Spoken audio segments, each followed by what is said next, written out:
Hey there, everybody. I'm Jason Little, the author of Lean Change Management, and you're watching 6 Ideas to Shift Your Thinking About Change Resistance.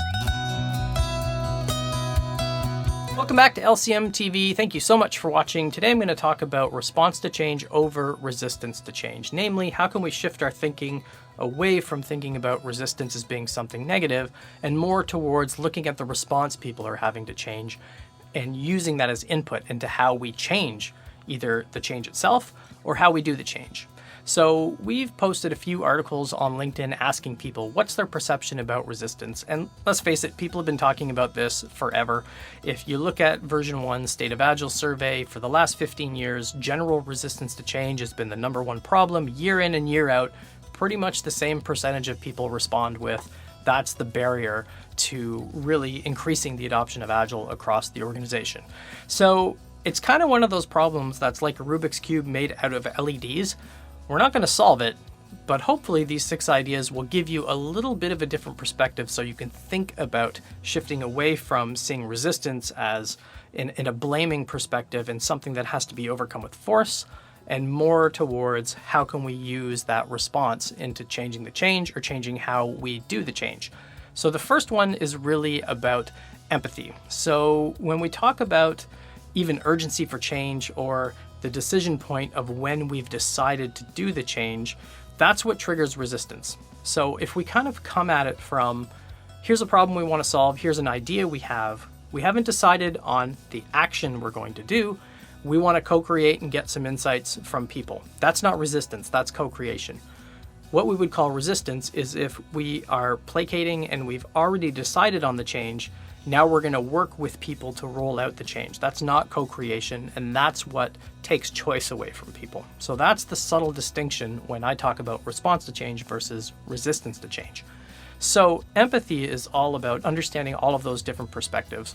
Why is it important to the organization, to the board members, if there's a board, to the executives, to the leaders, to the people on the teams, to the change people, to the markets you serve, to the society that you're in? If we factor in all those perspectives and have empathy for that, the fact that people are going to be affected differently, that will shift our thinking away from just trying to figure out who to blame and what to overcome, but really understanding that reaction and getting to a point of true co-creation. The second idea is pace of change. So this becomes important for things like seasonality of businesses. So for example, there was an organization I worked with where Christmas and back to school were their #1 and #2 seasons. Those are the worst times to start a new change. Now the problem becomes, because this was a big organization, in August when they do all their portfolio planning, they have to allocate budget for transformation and change projects and things like that. So they've already decided on those changes. Now when they bring that to the people either at back to school or Christmas time, they're like, yeah, we don't have time for this. And we call that resistance. That's not resistance. That's just bad timing and bad planning on behalf of the organization. So the second idea around considering the pace of change, do you know what the organizational rhythms are? When there's always a good time to do change and there's always really bad times to do change, So another example would be an organization that I was working with. They would freeze all of their production code in mid-November because they didn't want to change anything in production for the next, 6 to 8 weeks type of thing. That was the perfect time to work on internal changes. That could be, finally getting a chance to finish merging 2 code repositories, changing out a system, working on changing how we do the work. That was the perfect time to do those changes because they really just needed a skeleton crew to make sure that production was up and running and working right. So if we understand the pace of change and what those natural organizational rhythms are, we're more likely to time the change when people actually have time for it. The third idea is stress. So especially in times of this pandemic, people are already stressed out. You could argue, some people say by spring 2022 or summer 2022, we'll be out of this. So if you're watching this video after that, hey, we'll get to see if those predictions are right. But people are already stressed out, and sometimes just tossing another change on top of the pile is just, I wish these Agile coaches or change people would just leave me alone and let me get my work done. A lot of people working at home with small kids that either aren't in school or homeschooled. They've got all these other distractions and stress and, just the way the pandemic is going, it's created a lot of stress and anxiety for people. So a lot of the times just throwing another change that we think is insignificant could be a really big deal for people. Now, I was asked on Twitter, minimum viable change, where did that term come from? And the consultants we were working with in the Lean Change Management book were using that term. I never thought it made sense because minimal to me might not be minimal for the people that are actually affected by the change. So if we consider what the stress levels are across the organization, that might help us figure out how to stop the change or maybe do something a little bit differently. The fourth idea, and again, these aren't in any particular order, was the number one that was voted in our poll on LinkedIn. And we asked the question, when you're faced with resistance, what do you do? And the fourth idea is sense-making. So we try to create clarity. Now, again, this is a subtle distinction because you could universally say, hey, that makes perfect sense. Let's have conversations and help people make sense of this. What usually happens in a traditional change context is, people will say, well, the communication wasn't clear, which I'm sure that's a valid reason. But when you look at the stance behind that, we've already decided on the change, the what and the why. Now we're communicating clearly what that change is and why it's important to you. That's not sense-making. Sense-making is when you get people in a room, do an open space, do a lean coffee, have conversations from multiple perspectives about why this change is important to the organization, to the leaders, to the people on the teams, and we figure out how to align ourselves, knowing that not everybody is going to come along for the ride. Traditional thinking says we got to, plan it, get everybody bought in, and execute it.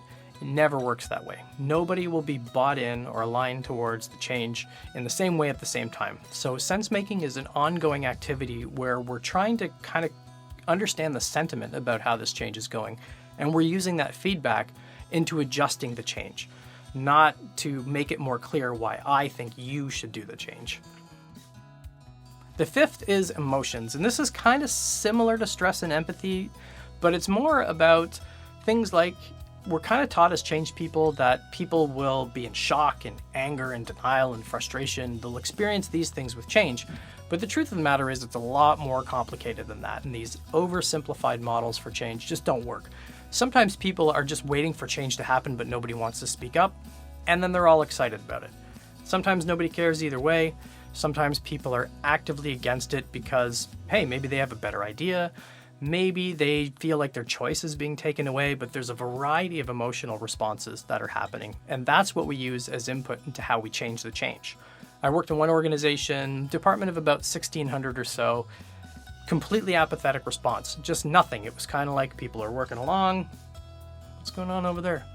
Yeah. This too shall pass. That type of thinking. Nobody cared either way. All the experiments we tried, all the co-creation activities, it was just like, yeah, just leave us alone. So that's almost worse because you don't know what to do. So it's very important to look at the collective of those emotional responses and not get pigeonholed into Kubler-Ross says this, therefore that's the truth.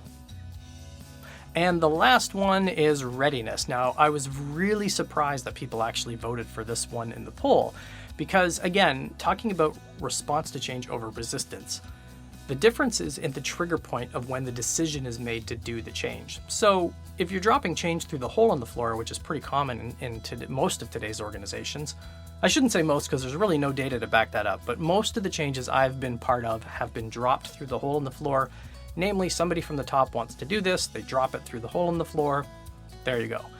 That puts the change agents in a spot of obligation, or we have to thinking.